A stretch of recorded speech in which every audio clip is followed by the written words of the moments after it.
Qızlarımın ən sevdiyi yemək krevetkalı gyoza. Asiya bükmələri içərisində elə mənim də ən sevdiyimdir deyə bilərəm. Krevetkaların qabığını soyub bağırsaqlarından təmizləyirəm. Qiyməkeşlə xırda-xırda doğrayıram. Ət çəkən maşından da keçirmək olar. Zəncəfil kökü və sarımsağı da narın xırdalayıram. Krevetka, zəncəfil, sarımsaq, küncüt yağı, oyster sosu, soya sosu, kələm və kök. Hamısını qəşəngcə qarışdırıram. Keçək xəmirə.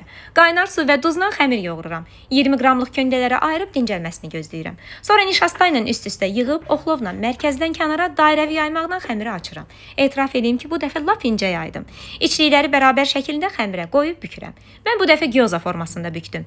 Xiaolongbao, ziaozi, vanton, shumai, bükmə forması və içliyə görə Asiya dumpinglərinin o qədər növü var ki, əsas da buxarda bişirirlər. Bükdüyüm gyozaları isə bambu buxar qazanında bişirirəm. Bu cür qazanları Trendyoldan sifariş eləmək olar. Trendyol səhifəsinə keçib paylaşılan linkdən sifariş eləyin. Çox funksional qazanlardır. Bəs siz krevetkanı hansı halda sevirsiniz?